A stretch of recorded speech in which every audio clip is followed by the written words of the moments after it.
Ottawa is considering changes to citizenship rules following the revelations about the Canadian connection in that deadly bus bomb in Bulgaria last year.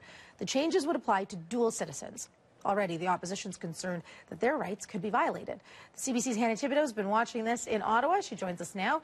So, first of all, what more have we learned about this dual citizen who had that role in the Bulgarian attack last year?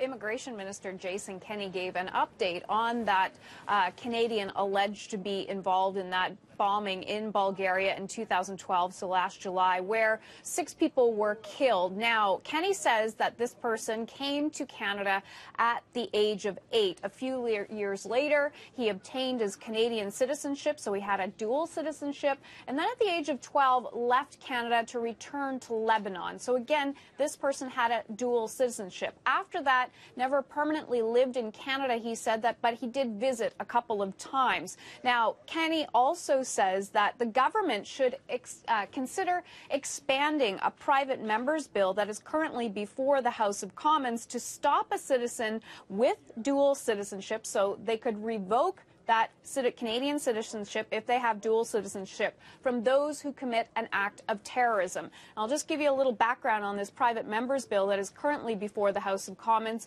It's C-425. It's a Conservative MP that put it forward named Devinder Shori. And currently, this bill suggests amending. So this is the bill they want to amend by triggering the renunciation of a Canadian citizenship for those who commit an act of war against the Canadian forces. So that's what the bill currently suggests. They're considering amending it now to include acts of terrorism as well. So take a listen to what Immigration Minister Jason Kenney had to say. This also does raise another question about Canadian citizens going abroad to commit terrorist acts. And I note that my colleague Devinder Shori, MP for Calgary Northeast, has introduced Bill C-435 that would restore to the Citizenship Act the power to effectively revoke citizenship from Canadians who go abroad, who are dual citizens who go abroad to commit acts of war against Canada. So then what's the opposition saying about this new idea? Yeah, the opposition is saying that this is a knee-jerk reaction by the government and it has to be more thought through. So take a listen to what the opposition had to say.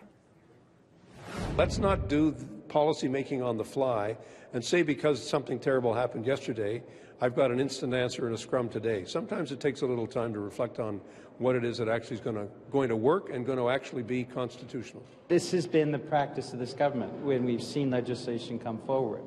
They will take examples that are important examples, but they tend to build legislation behind it. We saw this with C-43 that goes far beyond the due process and the checks and balances that we think most Canadians want to see respected.